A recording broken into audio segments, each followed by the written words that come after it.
नमस्कार. आदिनाथ उस्तुरे या यूट्यूब चॅनलवरती सगळ्यांचं खूप खूप स्वागत.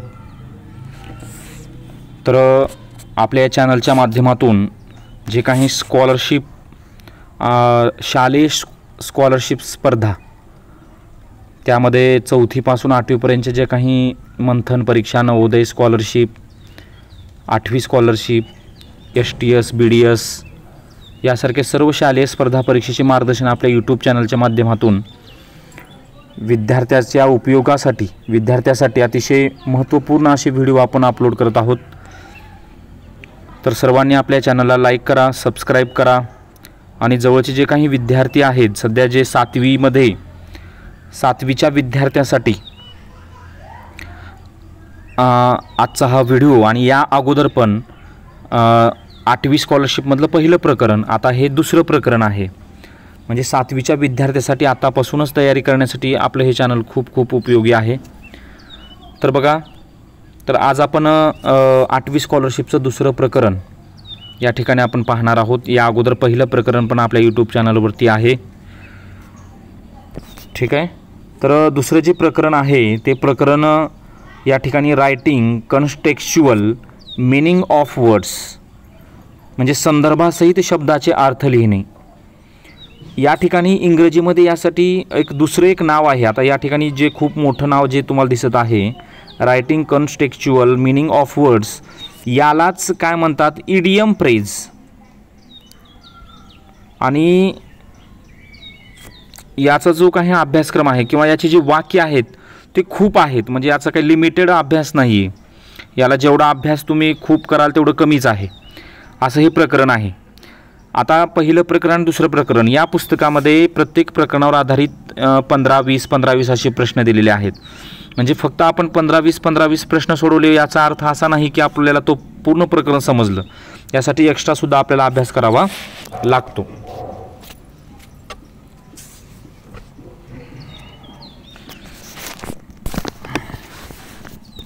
तर या ठिकाणी आपण बघूया प्रश्न. तर इडियम फ्रेज आपण त्याला वाक्यप्रचार म्हणतो, त्याला मुहावरे असे सुद्धा म्हणतात हिंदीमध्ये, त्या पद्धतीनं. आता या ठिकाणी काही प्रश्न आपल्याला इथं सोडून दिलेले आहेत. सॅम्पल क्वेश्चन, नमुना प्रश्न बघूया. Choose the correct alternative the underline words of the given sentence.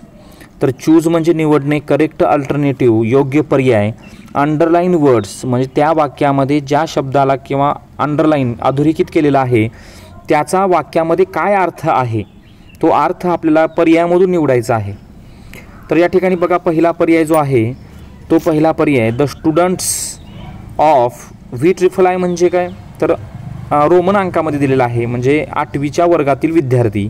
On the final match, on म्हणजे काय, जिंकणे, फायनल मॅच म्हणजे अंतिम सामना. म्हणजे या ठिकाणी काय झालेलं आहे की 8वीच्या विद्यार्थ्यांनी अंतिम सामना त्यांनी जिंकलेला आहे. They are on cloud 9, they are on cloud 9. आता या ठिकाणी बघा, अंडरलाईन कोणत्या शब्दाला केलेला आहे, ऑन क्लाउड 9ला केलेला आहे. आता यामध्ये हा जो शब्द आहे ऑन क्लाउड 9, मुलं काय करतात की ह्याच्यामध्ये शब्द बघा, 3 शब्द आहेत ऑन क्लाउड 9, बरोबर आहे. तर ऑन क्लाउड 9 या शब्दामध्ये 3 शब्द आहेत. इथं ऑन क्लाउड, क्लाउड म्हणजे काय, ढग, ढग, आकाश. पहिला पर्याय आहे इन द स्काय. लगेच मुलांना वाटतं की क्लाउड आणि स्कायचा काहीतरी संबंध आहे, लगेच ते पहिला पर्याय गोल करतात, परंतु हे चुकीचं आहे. आणि या ठिकाणी पुढचा शब्द आहे 9 म्हणजे 9. चौथा पर्याय या ठिकाणी दिलेला आहे ऑन 9th क्लाउड, म्हणजे याचा पण काही सुद्धा संबंध नाही. म्हणजे या ठिकाणी आपण बघा, वाक्यप्रचार, मराठीमधले वाक्यप्रचार म्हणतो, काय म्हणतो की आंधळं दळतं आणि कुत्रं पीठ खातं. त्याचा अर्थ काय आहे, त्याचा अर्थ आंधळ्यासोबत काही सुद्धा संबंध नाही आहे आणि त्याचा कुत्र्यासोबत पण काही संबंध नाही. ह्या दोन्ही गोष्टीसोबत संबंध नसतो, त्याचा अर्थ काहीतरी वेगळा असतो. ओके, या पद्धतीनं. तसं या ठिकाणी इथं 8वीच्या विद्यार्थ्यांनी अंतिम सामना, फायनल मॅच जिंकलेली आहे. आता सामना जिंकलेला आहे, फायनल अंतिम सामना जिंकलेला आहे, म्हणजे त्यांना खूप आनंद झालेला आहे. याचा अर्थ व्हेरी हॅपी म्हणजे खूप आनंदी, हे या प्रश्नाचं उत्तर राहील. म्हणजे या ठिकाणी जे तुम्हाला दिसतेच शब्द तेच उत्तर नसतं, ते जसं दिसतं तसं नसतं या अर्थानं. म्हणजे या ठिकाणी ऑन क्लाउड 9 म्हणजे काय, तर व्हेरी हॅप्पी हे त्या प्रश्नाचं काय आहे, उत्तर आहे. ओके, तुम्हाला आता समजलेलं असेल की नेमकं इडियम फ्रेज म्हणजे काय. इडियम या शब्दाचा अर्थ लक्षात घ्या तुम्ही, की वाक्यप्रचार म्हणजे त्याचे शब्दाचे तेच अर्थ नसतात तर दुसरे अर्थ या ठिकाणी दिलेले असतात. पुढचा प्रश्न बघा.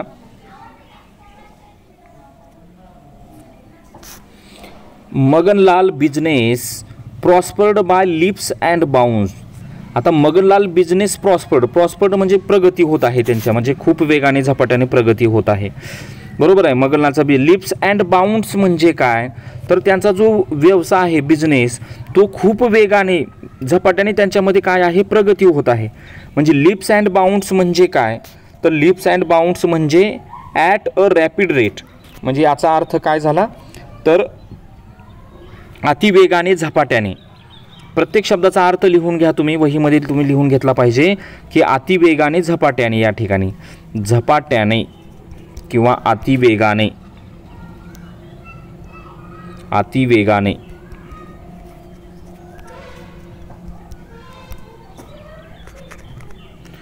ओके, ठीक आहे. पुढचा प्रश्न घेऊया आता. तिसरा प्रश्न बघा.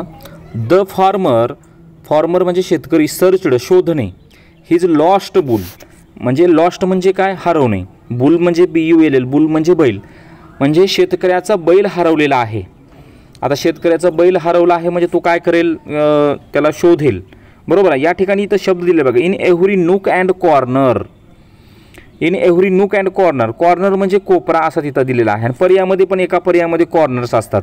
बरेच मुलं या ठिकाणी सेम शब्द दिसला की त्या ठिकाणी ते पर्याय निवडतात, परंतु ते अतिशय चुकीचं आहे या ठिकाणी.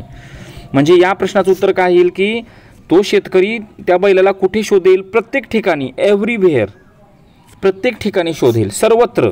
एव्हरीव्हेअरचा अर्थ काय होईल, प्रत्येक ठिकाणी, सर्वत्र असा त्याचा अर्थ होईल. पुढचा प्रश्न बघूया, चौथा. Life is full ups and downs.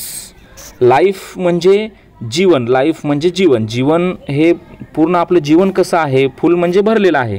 आपलं जीवन हे सुख दुःख असेल, चांगल्या किंवा वाईट गोष्टींनी भरलेलं असतं. चांगलं नशीब, वाईट नशीब. म्हणजे या ठिकाणी पर्याय क्रमांक दुसरा, गुड अँड बॅड फॉर्च्यून, म्हणजे चांगलं आणि वाईट भाग्य. फॉर्च्यून म्हणजे काय, नशीब, भाग्य. या ठिकाणी म्हणजे अप्स अँड डाऊन्सचा अर्थ काय आहे, गुड अँड बॅड फॉर्च्यून. या ठिकाणी चांगले आणि वाईट भाग्य. अशा पद्धतीचे आपल्याला एक 4 प्रश्न या ठिकाणी त्यांनी दिलेले होते सॅम्पल क्वेश्चन म्हणून. तर या 4 प्रश्नावरून तुम्हाला समजलेलं असेल की नेमके इडियम म्हणजे काय, तर जे काही वाक्यप्रचार असतात त्याचा अर्थ वेगळा असतो या ठिकाणी. म्हणजे त्या शब्द इंग्रजी, मराठीमधले थोडंसं काही समजतात, परंतु इंग्रजीमधले या ठिकाणी आपण काय करतो, शब्दाचे अर्थ पर्यायामध्ये शोधण्याचा प्रयत्न करतो, परंतु या ठिकाणी पर्यायाचे शब्दाचे अर्थ त्या पर्यायामध्ये नसून ते वेगळेच या ठिकाणी अर्थ दिलेले असतात. पुढचा प्रश्न बघा. पहिला प्रश्न या ठिकाणी त्यांनी सोडवलेला दिलेला आहे, चूज द करेक्ट अल्टरनेटिव्ह. आता हे तुम्हाला शब्द बरेचसे तुम्हाला कळले असतील, या अगोदरचा पण व्हिडिओ तुम्ही पहा, कारण तुम्हाला प्रश्न समजला पाहिजे, प्रत्येक प्रश्नामधला शब्दाचा अर्थ समजला पाहिजे. चूज म्हणजे निवडणे, करेक्ट म्हणजे बरोबर, अल्टरनेटिव्ह म्हणजे पर्याय. अंडरलाईन वर्ड्स, ज्या शब्दाला अधोरेखित केलेला आहे त्याचा त्या वाक्यामध्ये अर्थ काय आहे ते आपल्याला शोधायचं आहे. तर 1 नंबरचा प्रश्न बघूया. He is lazy. लेझी म्हणजे काय, आळशी. टू द बॅकबोन, या ठिकाणी तो आळशी आहे. टू द बॅकबोन याचा अर्थ काय, तर तो पूर्णपणे आळशी झालेला आहे. या ठिकाणी म्हणजे खूपच आळशी. मग या ठिकाणी पूर्णपणे किंवा खूप, तर पूर्णपणे म्हणल्यानंतर आपल्याला एक शब्द समजतो, कम्प्लिटली. परंतु या ठिकाणी आपल्याला 8वी स्कॉलरशिपला असे उत्तर असतात की चूज 2 ऑप्शन्स, 2 पर्याय निवडा. जर एक पर्याय सापडला आणि दुसरा पर्याय समजा आपण चुकीचा निवडला तर तो प्रश्न चुकणारच तुमचा. त्यामुळे आता पूर्णपणे या शब्दाला या ठिकाणी या ठिकाणी दुसरा कोणता शब्द येईल तो आपल्याला पाहावा लागेल. तर या ठिकाणी पहिला जो पर्याय आहे थ्रोली म्हणजे पूर्णपणे. पहिला आणि चौथा पर्याय या ठिकाणी या ठिकाणी येईल या प्रश्नाचं उत्तर. ओके. टू द बॅकबोन या शब्दाचा अर्थ काय झाला, पूर्णपणे, कम्प्लिटली आणि थ्रोली हे 2 शब्द. पुढचा प्रश्न या ठिकाणी आता, I feel like I feel like fish out of water in this strange place. आता या ठिकाणी अंडरलाईन कोणत्या शब्दाला केलेलं आहे बघा, तर fish out of water. Fish out of water. आता एखादा मासा पाण्यातून जर बाहेर आलेला असेल तर या ठिकाणी आता आपण माशाचं उदाहरण घेऊन आता इथं आता मासा पाण्याच्या बाहेर आला म्हणजे इथं पहिला पर्याय काय दिला बघा, as a fish in a net, म्हणजे मासा जाळ्यामध्ये अडकला. बरेच मुलं विचार करतात. रेअर फिश, एक दुर्मिळ मासा. इन अ अनकम्फर्टेबल पोझिशन, ठीक आहे. इन अ डीप वॉटर, खूप खोल पाणी आहे असा त्याचा अर्थ होतो. आता या ठिकाणी बघा इथं शब्द काय दिलेला आहे, वॉटर म्हणजे पाणी दिलेलं आहे, फिश म्हणजे मासा दिलेला आहे. पहिला पर्याय, दुसरा पर्याय आणि चौथा पर्याय की या शब्दाशी संबंधित तुम्हाला शब्द दिलेले आहेत. परंतु तुम्ही जाळ्यात न अडकता की नेमकं या प्रश्नाचा अर्थ काय आहे. आता या वाक्याचा अर्थ बघूया. त्यानं काय म्हणतो की आय फील, मला वाटत आहे. काय वाटत आहे, इन दिस स्ट्रेंज प्लेस, या विचित्र ठिकाणी मला कसं वाटत आहे, a fish out of water म्हणजे अस्वस्थ वाटत आहे. अस्वस्थ वाटत आहे असं तो म्हणतंय. आणि अस्वस्थ वाटणे म्हणजे काय, अनकम्फर्टेबल पोझिशन, म्हणजे या ठिकाणी पर्याय क्रमांक तिसरा. बघा पहिला, दुसरा आणि चौथा पर्याय या ठिकाणी अजिबात येणार नाही. म्हणजे या ठिकाणी जे शब्द या ठिकाणी इडियममध्ये दिलेले असतात त्या शब्दामधल्या शब्दाचा अर्थसंबंधित काही पर्याय तुम्हाला फसवण्यासाठी दिलेले असतात आणि तुम्ही न फसता योग्य ते पर्याय तुम्ही काय करायचं आहे, गोल करायचं आहे. ठीक आहे. पुढचा प्रश्न बघा तिसरा. A car just brushed past me. A car just brushed past me. It was close shave indeed. काय करत होतो मी की बाबा मी कार चालवत असताना it was a close shave indeed. आता या ठिकाणी अंडरलाईन कशाला केलेला आहे, क्लोज शेव. आता शेव म्हणजे काय, शेविंग करणे तो एक प्रकार आहे या ठिकाणी. आता या ठिकाणी कारचा पण या ठिकाणी उल्लेख झालेला आहे म्हणून पहिला पर्याय बघा ॲक्सिडेंट असा दिलेला आहे. ॲक्सिडेंट म्हणजे अपघात होणे. या ठिकाणी दुसरा पर्याय दिलेला आहे नियर डेंजर. नियर डेंजर म्हणजे अतिशय धोकादायक परिस्थितीमध्ये. आणि ग्रेट डॅश म्हणजे या ठिकाणी काहीतरी अपघात झालेला असं त्यानं तिथं दिलेलं आहे. म्हणजे या ठिकाणी पुढचा जो पर्याय आहे तिसरा पर्याय नॅरो इस्केप. नॅरो इस्केप म्हणजे काय, काय झालेलं आहे की कार चालवताना तो अचानक पुढून गेलेला आहे. म्हणजे तो काय झालेला आहे, अपघात होता होता तो थोडक्यात वाचलेला आहे. म्हणजे नॅरो इस्केपचा अर्थ थोडक्यात बचावणे. थोडक्यात बचावणे किंवा थोडक्यात वाचणे असा त्याचा अर्थ होतो. म्हणजे it was close shave indeed याचा अर्थ मी गाडी चालवत होतो आणि तो माझ्या समोरून निघून गेला. समोरून गेला याचा अर्थ म्हणजे अपघात होता होता तो थोडक्यात वाचला म्हणजे अ नॅरो इस्केप असा त्याचा अर्थ होतो. पहिला, दुसरा आणि चौथा पर्याय सुद्धा या ठिकाणी येणार नाही.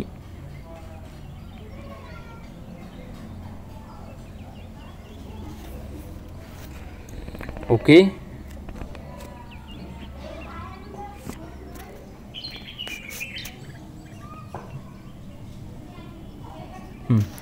चला या ठिकाणी आता पुढचा प्रश्न घेऊया. All our efforts to persuade her to join us were in vain. आता या ठिकाणी बघा या ठिकाणी एक शब्द दिलेला आहे इन व्हेन, त्याला अंडरलाईन केलेला आहे आणि आपल्याला दोन पर्याय निवडायचे आहेत. काय करायचे आहेत, दोन पर्याय निवडायचे आहेत. आता या ठिकाणी आपण वाक्याचा अर्थ घेऊया. काय म्हणतो बघा, ऑल आवर इफोर्ट्स म्हणजे काय, प्रयत्न करणे. परस्युडेड म्हणजे काय, मन वळवणे. हर टू जॉईन म्हणजे काय, म्हणजे जॉईन म्हणजे सामील करून घेणे. अस वेअर इन व्हेन म्हणजे तिला आमच्यात सामील होण्यासाठी राजी करण्याचे प्रयत्न काय झाले, व्यर्थ गेले. म्हणजे या ठिकाणी या शब्दाचा जो अर्थ आहे अंडरलाईन केलेल्या इन व्हेनचा जो अर्थ आहे तो म्हणजे व्यर्थ जाणे. व्यर्थ जाणे किंवा फुकट जाणे. म्हणजे या ठिकाणी खूप प्रयत्न केलेला होता त्यांना आपल्यामध्ये सामील करण्यासाठी, परंतु ते पूर्ण प्रयत्न काय झालेले आहेत, व्यर्थ झालेले आहेत. तुम्ही लिहून घ्यायचा आहे हे इन व्हेन हा जो वाक्यप्रचार आहे तो तुम्ही काय करायचा आहे, वहीमध्ये लिहून घ्यायचा आहे. आता ह्याचे पर्याय तुम्हाला निवडायचे आहेत. या ठिकाणी बघा सक्सेसफुल दिलेला, आता व्यर्थ जाणे सक्सेसफुलचा काही संबंध नाही, डिफिकल्टचा सुद्धा काही संबंध नाही. या ठिकाणी आपल्याला 2 पर्याय निवडायचे आहेत. म्हणजे या ठिकाणी without success of no use म्हणजे व्यर्थ जाणे, त्याचा उपयोगच झाला नाही. आणि विदाऊट सक्सेस म्हणजे त्याचा काहीसुद्धा फायदा झालेला नाही, म्हणजे त्यांना यश आलेलं नाही. म्हणजे या ठिकाणी या प्रश्नाचं उत्तर पहिला आणि तिसरा पर्याय.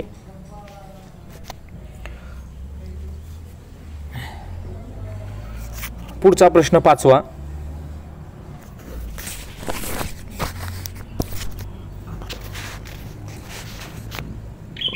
बघा, all of us gathered together and completed the project. याचा अर्थ काय होतो, गॅदर्ड म्हणजे काय, गोळा होणे, एकत्रितपणे एकत्र येणे, टुगेदर एकत्रित येणे, अँड कम्प्लेटेड द प्रोजेक्ट, आणि सर्वजण आपण एकत्र आल्यामुळे काय झालेलं आहे, आपलं काम काय झालेलं आहे, पूर्ण झालेलं आहे, असा त्या वाक्याचा अर्थ आहे. इट्स राईटली सेड, आणि एकाने असंच योग्य असं म्हटलेलं आहे, many hands make work light. तर याचा अर्थ काय, तर आपल्याला काम करण्यासाठी अनेक हाताची गरज असते, बरोबर आहे, कारण एकीचे बळ असा त्याचा अर्थ होतो. म्हणजे सर्वांनी जर एकत्र येऊन काम केलं तर नक्कीच ते यशस्वी होतं. तर या ठिकाणी ज्या वाक्याला अंडरलाईन केलेला आहे त्याचा आपल्याला या 4 पर्यायापैकी अर्थ निवडायचा आहे. 4 पर्यायापैकी काय करायचं आहे, अर्थ निवडायचा आहे. तर या ठिकाणी तर बघा, मेनी पीपल वर्क टुगेदर, अनेक लोक एकत्रित काम करतात. Unity is a real strength. Work became easy to easy in light. We need many hands for doing work. आता तुम्हाला एक म्हण सांगितली बघा, unity is the real strength. एकी हेच खूप एकीचे बळ, युनिटी, बरोबर आहे. म्हणजे या ठिकाणी पर्याय क्रमांक काय येईल, दुसरा. म्हणजे सर्वांनी एकत्रित येऊन या ठिकाणी जर तुम्ही काम केला तर तुमचं कार्य नक्कीच यशस्वी होईल. म्हणजे या ठिकाणी पर्याय क्रमांक दुसरा. 6वा प्रश्न या ठिकाणी, I felt very much at home at my friends native place. Felt म्हणजे फीलचा भूतकाळ आहे. फेल्ट म्हणजे काय, फीलचा तो काय आहे, भूतकाळ. तो काय म्हणतो की मला वाटत आहे काय, व्हेरी मच, खूप काही वाटत आहे. काय वाटते त्याला, माय फ्रेंड्स नेटिव्ह प्लेस, माझ्या मित्राच्या मूळ गावी.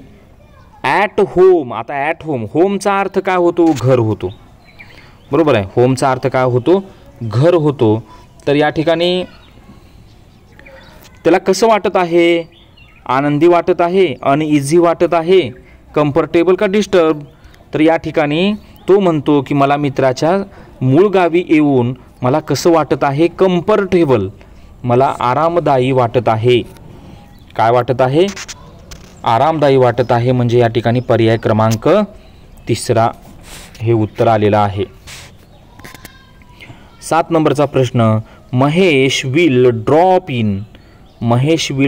In here for a short time. तर या ठिकाणी बघा, Mahesh will drop in her short time म्हणजे काय, थोड्या वेळासाठी. महेश, हेअर म्हणजे काय, येथे. तर ड्रॉप इन म्हणजे काय, तर महेश थोड्या काळासाठी येथे येणार आहे. तर ड्रॉप इनचा अर्थ काय होतो, तर drop इनचा earth to visit casually, हा त्याचा अर्थ होतो. तर टू व्हिजिट कॅज्युअली म्हणजे काय, की थोड्या काळासाठी भेट देणे, थोड्या काळासाठी भेट घेणे. म्हणजे या ड्रॉप इन या शब्दाचा अर्थ काय झाला, व्हिजिट. म्हणजे पर्याय क्रमांक चौथा. पर्याय क्रमांक काय झाला, चौथा या ठिकाणी. ओके. आता या ठिकाणी बघा, इथं शब्द पण येतात बघा, स्लीप. आपल्याला वाटतं की महेश थोड्या काळासाठी शॉर्ट टाईम. ड्रॉप इन म्हणलं की स्लीप म्हणजे झोपणे, रीच म्हणजे पोहोचणे, सीट म्हणजे बसणे, हे तिन्ही शब्द त्याच्या जवळचे संबंधित असतात. त्याच्यामुळं आपल्याला काय केलं पाहिजे, त्या शब्दाचा संबंधित योग्य अर्थ समजून घेतला पाहिजे. 8वा प्रश्न बघा. Gandhiji had Lions share in the achievement of freedom. आता या ठिकाणी बघा शब्द कसे लिहिले आहेत. फ्रीडम म्हणजे स्वातंत्र्य, अचिव्हमेंट म्हणजे साध्य करणे. गांधीजी हा शब्द आलेला आहे, तर लॉयन म्हणजे सिंह हा शब्द आलेला आहे. तर या ठिकाणी सिंहासंबंधित पहिला पर्याय दिलेला आहे बघा. सिंहासंबंधित पहिला पर्याय या ठिकाणी दिलेला आहे लॉयन्स ब्रेव्हनेस. म्हणजे या ठिकाणी सिंह कसा असतो, शूर असतो, बरोबर आहे. तर तो येईल का पर्याय? अजिबात येणार नाही. या ठिकाणी good share like a lion, म्हणजे या ठिकाणी पहिला, तिसरा आणि चौथा पर्याय तुम्हाला फसवण्यासाठी ते दिलेले आहेत. या ठिकाणी दुसरा जो आहे द ग्रेटेस्ट शेअर, म्हणजे या ठिकाणी या वाक्याचा अर्थ काय हो, या ठिकाणी काय होतो वाक्याचा अर्थ, द लॉयन्स शेअर म्हणजे काय, तर the largest share, LARGEST, the largest share म्हणजेच काय हो, त्याला मराठीमध्ये एक शब्द आहे बघा, कोणता, सिंहाचा वाटा. यामध्ये सिंह या प्राण्याचा काही संबंध नाही बरं का. सिंहाचा वाटा. उदाहरणामध्ये आता सध्या IPLची टीम मॅच चालू आहे ना, समजा मुंबई इंडियन्स समजा जिंकली, तर आपण काय म्हणतो, मुंबई इंडियन्स ही जी टीम आहे, तर ही टीम जिंकण्यामागे रोहितचा सिंहाचा वाटा आहे, बरोबर आहे. सिंहाचा वाटा आहे, सिंहाचा, असा त्याचा अर्थ होतो. सिंहाचा वाटा असणे म्हणजे काय, तर इथं काय म्हटलेलं आहे बघा, गांधीजी आपल्या भारत देशाला स्वातंत्र्य मिळवण्यामागे महात्मा गांधीचा सिंहाचा वाटा असणं म्हणजे the greatest share. Largest share किंवा ग्रेटेस्ट शेअर ते सिनोनिम्स म्हणजे समानार्थीच आहेत. म्हणजे या ठिकाणी पर्याय क्रमांक दुसरा या ठिकाणी.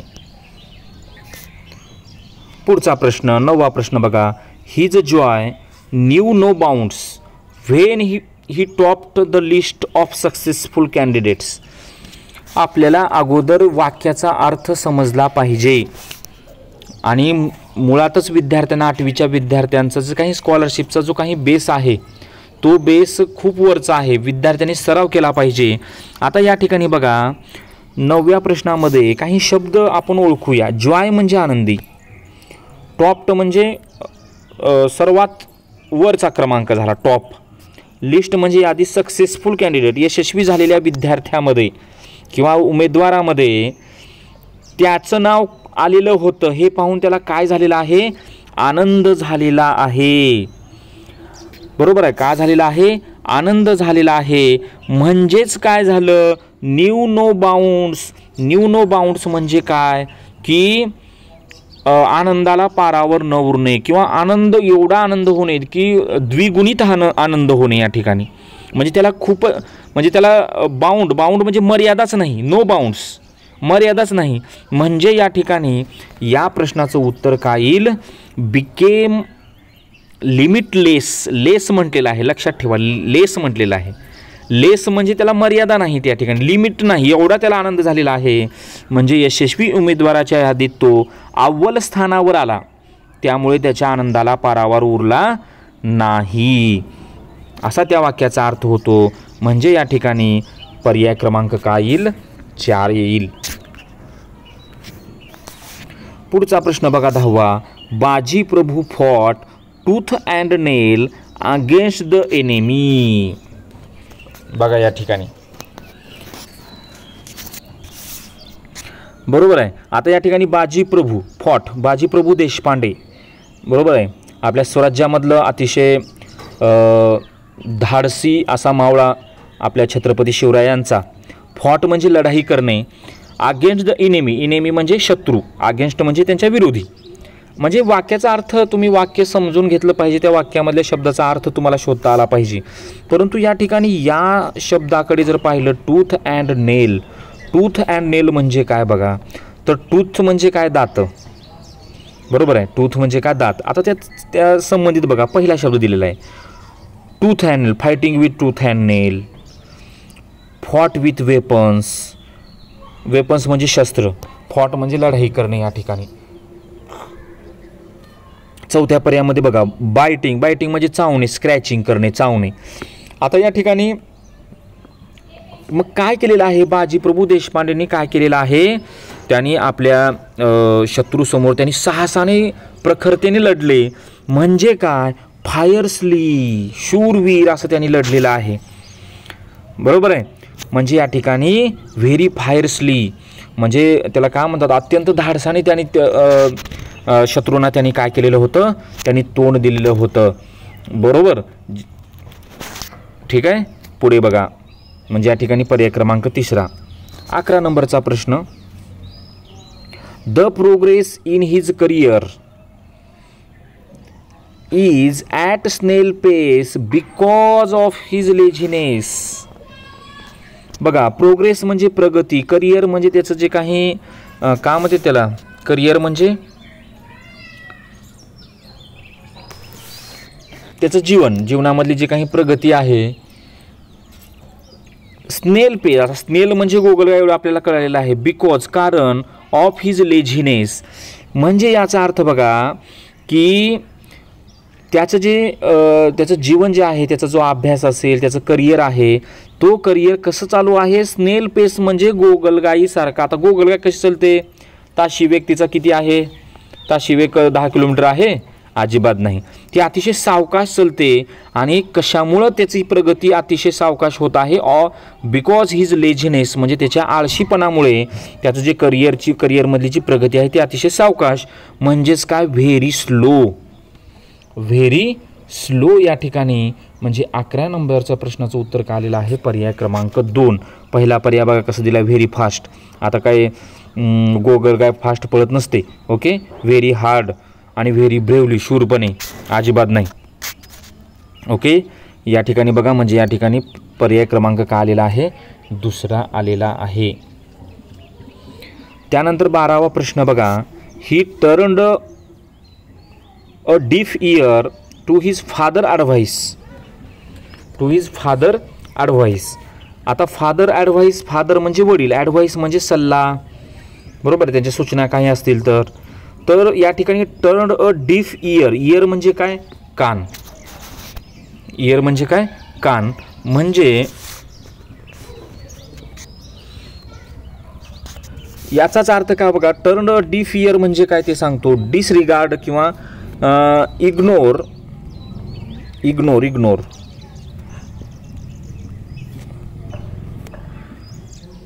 Ignore what one says. म्हणजे आपल्याला कोण काही सांगत आहे त्याच्याकडे काय करायचं, दुर्लक्ष करायचं. म्हणजेच काय, अ टर्न्ड अ डीफ इयर म्हणजे पहिला पर्याय येणार, इग्नोर्ड म्हणजे दुर्लक्ष करणे. बघा दुसरा पर्याय दिलाय बघा, डिड नॉट हिअर, कानासंबंधित. इयर दिले ना, कानाने ऐकतो ना, लगेच का करतात विद्यार्थी, इयर आलेला आहे आणि इथं हिअर आलेला आहे, कानाने आपण ऐकतो. चला कार्यक्रम करा गोल. बरोबर. या ठिकाणी लिसन टू केअरफुली, इथं पण लिसन म्हणजे ऐकणे. म्हणजे ह्याचा काहीतरी संबंध आहे का, तर अजिबात काही सुद्धा संबंध नाही. तर टर्न्ड अ डीफ इयरचा अर्थ काय येतो, इग्नोर म्हणजे या ठिकाणी दुर्लक्ष करणे. म्हणजे पर्याय क्रमांक या ठिकाणी काय आलेला आहे, पहिला आलेला आहे.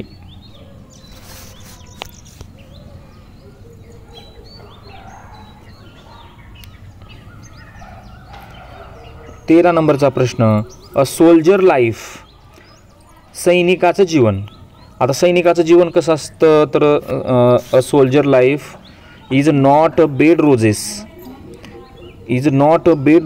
म्हणजे सोल्जर लाईफ म्हणजे सैनिकाचं जीवन. आता सैनिकाचं जीवन आपल्याला या ठिकाणी बघा 2 पर्याय या ठिकाणी निवडायचे आहेत. तर कोणतेही जे सैनिक असतात, स्वातंत्र्य आपले भारताचे जे सैनिक आहेत, त्यांचं जीवन कसं असतं ते तुम्हाला माहीतच आहे. बरोबर आहे. तर पहिला पर्याय बघा, इज नॉट इझी सिच्युएशन. दुसरा पर्याय is not pleasant situation, is not soft and roses. आणि चौथा थॉर्नी असं या ठिकाणी दिलेलं आहे. म्हणजे या ठिकाणी बघा बेड ऑफ रोजेस म्हणजे या ठिकाणी बेड आणि रोजेसचा अजिबात काही सुद्धा संबंध नाही आहे. तर हा जो वाक्यप्रचार आहे बघा, याचा अर्थ काय आहे ते सांगतो तुम्हाला. तर याचा अर्थ आहे कम्फर्टेबल.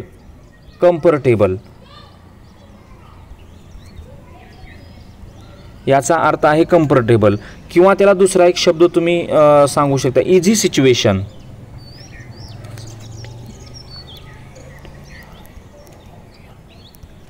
मी फक्त अर्थ कशाचा सांगतोय, मी बेड ऑफ रोजेसचा सांगतोय, परंतु त्या अगोदर का लागलेला आहे, नॉट लागलेला आहे, म्हणजे या ठिकाणी कम्फर्टेबल येणार नाही, किंवा हे कम्फर्टेबल म्हणजे आरामदायी, तिथं अनकम्फर्टेबल किंवा इझी सिच्युएशन आहे का, म्हणजे या ठिकाणी पर्याय क्रमांक या ठिकाणी काय येईल, पहिला पर्याय नॉट इझी सिच्युएशन. बरोबर आहे, नॉट इझी सिच्युएशन. आणि नॉट प्लिझंट, प्लिझंट म्हणजे आनंदी, म्हणजे आनंदी स्थिती असते का हो त्यांची, अजिबात नाही. त्यांनी 24 तास आपल्या सीमेवरती पहारा देत असतात, म्हणजे या ठिकाणी पहिला पर्याय आणि दुसरा पर्याय या ठिकाणी येतो. म्हणजे या ठिकाणी बघा की बेड ऑफ रोजेसचा अर्थ कम्फर्टेबल आणि इझी सिच्युएशन आहे, परंतु तिथं नॉट आल्यामुळं आपण पण त्याला काय लावायचं आहे, नॉट लावायचं आहे. म्हणजे या ठिकाणी पहिला आणि दुसरा पर्याय या ठिकाणी येतो.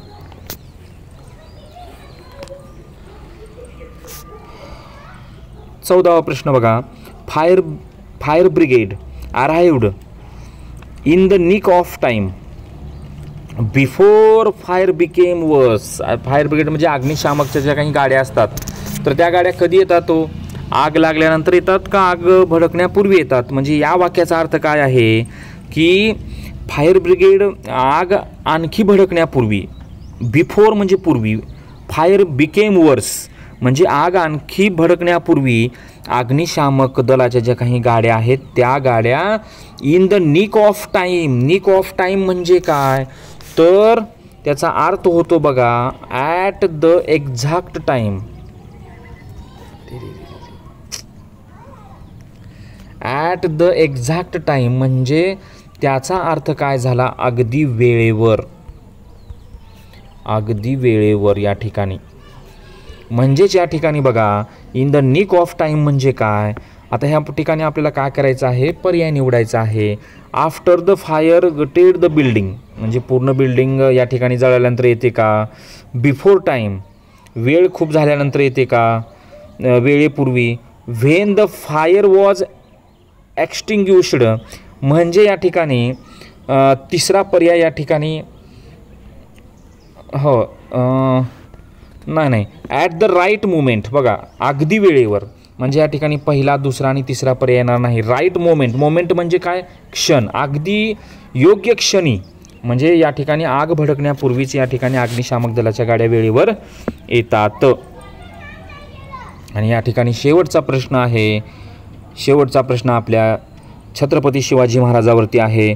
शिवाजी महाराज, खरं तर अगोदर छत्रपती म्हणायला हवं, या ठिकाणी प्रश्न दिलेला आहे. Chhatrapati Shivaji Maharaj could not put up with such an insult in Aurangzeb's दरबार.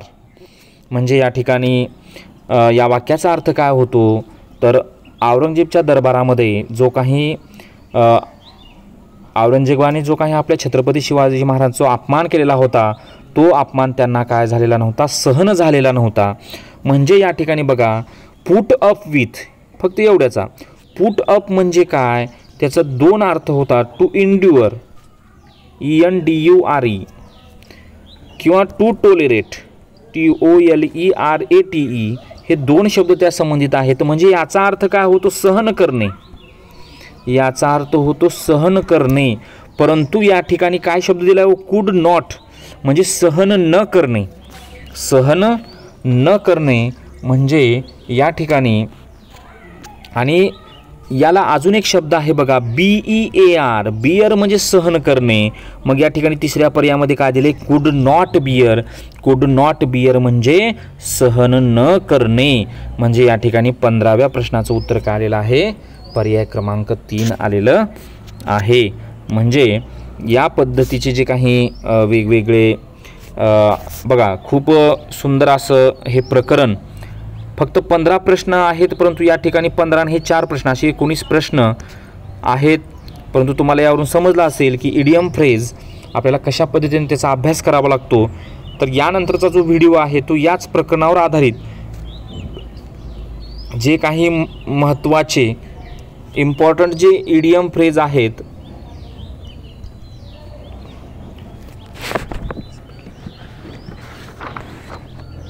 जे काही महत्त्वाचे ईडीएम फ्रेज आहेत ते आपण महत्त्वाची ईडीएम फ्रेज आपल्या यूट्यूब चॅनलवरती अपलोड करणार आहोत. ते तुम्हाला नक्कीच 8वीच्या स्कॉलरशिपच्या परीक्षेसाठी, 7वी मंथन परीक्षा असेल, BDS IAS यासारख्या परीक्षा असेल ते तुम्हाला नक्कीच उपयोग पडतील. तर 7वीच्या विद्यार्थ्यांनी आपले हे जे चॅनल आहे ते चॅनल लाईक करा, सबस्क्राईब करा. आणि जर तुम्हाला काही शिष्यवृत्ती परीक्षेबद्दल, कोणत्याही स्पर्धा परीक्षेबद्दल जर काही अडचण असेल तर तुम्ही नक्की हा नंबर आपल्या मोबाईलमध्ये सेव्ह करून ठेवा आणि नक्की तुम्ही काय अडचण असेल तर नक्की फोन करा. तुम्हाला या अगोदरचे पण व्हिडिओ जर मिळत नसतील तर या नंबरवरती नक्की फोन करा, मेसेज करा. तुम्हाला सर्व जे काही व्हिडिओ आहेत ते मोफतपणे तुमच्या व्हॉट्सअपला पाठवले जातील. ओके, तर अशाच नवनवीन व्हिडिओसाठी सर्वांनी सबस्क्राईब करा. धन्यवाद.